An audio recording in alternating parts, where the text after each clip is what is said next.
The Anderson family's Thanksgiving dinner was everything you'd expect from a Silicon Valley power family: organic turkey, discussions about series of funding, and thinly veiled criticism of anyone not running a startup. "So, Jennifer," Robert Anderson said, swirling his expensive wine, still doing that basic coding work, "what company is it for again?" I dabbed my napkin, fighting to keep my expression neutral. "Still at DataCore Solutions," I replied, "working on enterprise security systems.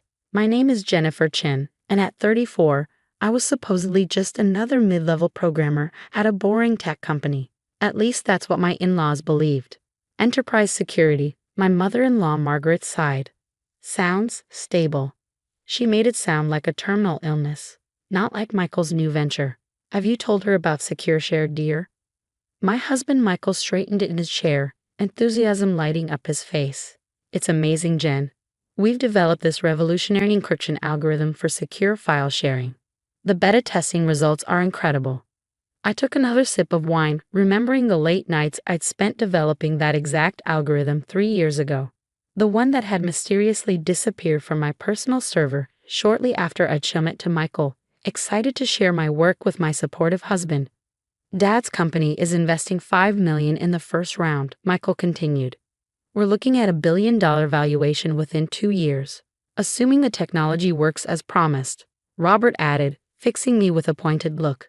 "Not everyone understands the complexities of advanced encryption. It takes a certain level of expertise." I thought about the backdoor I'd built into the algorithm, the one that would activate if anyone tried to use it without proper authentication. The one Michael and his startup team hadn't found because they didn't actually understand how the code worked. "Of course," I said mildly, "encryption is very complex." Margaret reached across the table to pat my hand. "Don't feel bad, dear. Not everyone is cut out for the startup world. Some people are just more comfortable with routine jobs."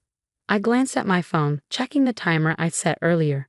In exactly 13 days, SecureShare's encryption system would detect an unauthorized implementation and initiate a systematic shutdown. Unless, of course, someone entered the authentication code hidden in the algorithm's core. The authentication code that only I knew existed. "More wine, Jennifer?" Robert offered magnanimously. "You must be proud of Michael's success. Finally making it big in tech, just like his father." I accepted the wine with a polite smile, remembering the day I'd discovered my code had been stolen. I hadn't confronted Michael immediately. Instead, I'd done what any good programmer would do. I'd started gathering evidence. First, there were the access logs showing Michael's laptop connecting to my home server late at night. Then the file transfer records, carefully masked but not quite well enough. Finally, the code itself, now powering SecureShare's revolutionary platform. What they didn't know was that DataCore Solutions wasn't just another tech company, it was my company, operating under a parent corporation I'd built from the ground up. The basic coding work they dismissed paid me more in a month than their startup had raised in its first round. "Tell Jennifer about the launch party," Margaret urged Michael. "Next week at the Four Seasons. All the major tech journalists will be there." Michael nodded eagerly. "We're unveiling the platform to the public. Dad's already lined up several major clients. They're calling it the future of secure file sharing." I thought about the other piece of code waiting to activate, the one that would display proof of the original authorship to every connected device. That would be quite a show for the tech journalists. "Sounds exciting," I murmured. "Will you be doing a live demonstration?" "Of course," Michael beamed. "We'll show how the encryption works in real time. Dad says it's important to prove the technology actually delivers what we promise." Robert leaned back satisfied. "That's the difference between real innovation and basic coding, Jennifer. Anyone can write simple programs, but creating something truly revolutionary takes vision." I touched the pendant at my neck, a gift from my grandmother, who had taught me my first programming language when I was 10. "Vision is important," I agreed. "So is understanding what you're building." After dinner, as we gathered in the living room for coffee, Robert pulled up SecureShare's website on their massive TV screen. "Look at these metrics," he boasted. 10,000 beta users already. By the time we launch next week, we'll have proven market validation." I watched the user count tick upward, each new connection logging to my private server. Every user who trusted their data to stolen code. Every file protected by an algorithm they didn't truly understand. Very impressive, I said, checking my phone again. 12 days, 23 hours until the authentication check. Margaret touched up her lipstick, examining herself in a compact mirror. You know, Jennifer, I'm sure Michael could find you a position as secure share. Something entry level, of course. It would be a step up from your current situation. Michael shifted uncomfortably. Mom, I'm just saying, Margaret continued, family should help family, even if some members need a little more guidance than others. I thought about the real metrics on my private dashboard, the vulnerability logs, the backdoor access points, the time bomb waiting in their revolutionary code. That's very kind, I replied, but I'm happy where I am. Later that night, as Michael and I drove home, he tried to apologize. You know how they are. They just want everyone to be successful. Like you? I asked quietly. He missed the edge in my voice. Exactly. This startup is going to change everything. Once we launch next week, you'll see what real success looks like. I stared out the window at the passing Silicon Valley mansions. Success can look different to different people. At home, while Michael slept, I sat in my home office reviewing SecureShare's code structure. They had made some modifications to my algorithm, but the core remained unchanged. They hadn't even bothered to remove my original comments, just changed the attribution. My phone buzzed. A message from my CTO at DataCore. Board meeting tomorrow. Acquisition target identified. Time to proceed. I looked at the family photo on my desk. Michael and me on our wedding day, his parents beaming in the background. 5 years of marriage, and they had never bothered to ask what I actually did at work. Never shown any interest in my basic coding. Yes, I typed back. Time to proceed. Because in 12 days, the tech world would learn an important lesson about underestimating basic programmers. And the Andersons would discover that true innovation isn't about stealing ideas, it's about understanding them. I closed my laptop, thinking about the launch party next week, about the live demonstration that would reveal more than they intended, about the journalists who would witness a different kind of tech revolution than they expected. Sometimes the best code isn't the most complex. Sometimes it's the kind that waits quietly in the background, doing exactly what its creator intended. And sometimes the most satisfying success is the kind that proves exactly who wrote the original algorithm.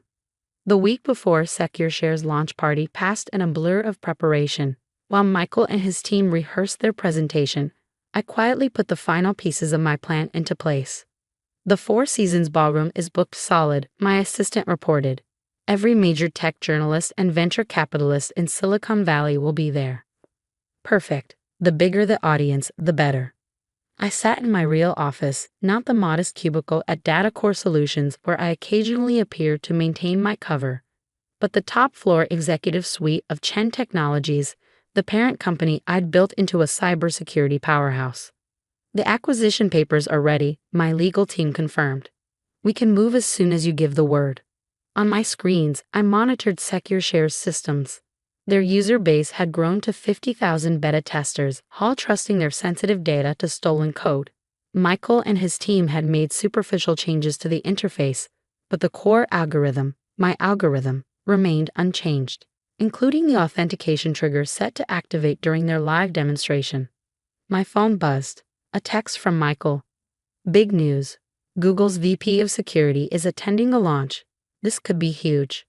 I smiled, thinking about the email I'd received that morning from Google's actual VP of Security, confirming they'd be interested in acquiring my company's new security protocol. The same protocol that would prove SecureShare's technology was stolen. The night before the launch, Margaret hosted a family celebration dinner at their mansion. To SecureShare, Robert toasted, raising his crystal glass. And to my son, following in his father's footsteps to become a true tech innovator. I watched Michael beam at his father's praise, remembering how different he'd been when we first met in college. Back then, he'd been passionate about coding, about creating something meaningful. When had that changed into this desperate need for his father's approval? Jennifer, Margaret turned to me with false sweetness. I know tomorrow might be difficult for you, seeing such success while you're still doing basic work. But remember, family supports family. I touched my grandmother's pendant, thinking about real family, about the woman who had taught me that true innovation comes from understanding, not stealing. Yes, I agreed quietly. Family should support family. The next morning dawned clear and bright. The Four Seasons ballroom slowly filled with Silicon Valley's elite, venture capitalists in designer suits, tech journalists with expensive cameras, startup founders hoping to network. I sat in the back, watching Robert work the room. Revolutionary encryption technology, he boasted to anyone who would listen. Completely proprietary algorithm. My son's team developed it from scratch. Michael paced near the stage, reviewing his presentation notes. The huge screens behind him displayed SecureShare's logo and impressive beta testing statistics. At exactly 10 a.m., Robert took the stage. Ladies and gentlemen, welcome to the future of secure file sharing. The crowd applauded politely as Michael joined his father. What we're about to show you will change how businesses handle sensitive data forever, he promised. I checked my phone. The authentication trigger would activate in exactly 3 minutes.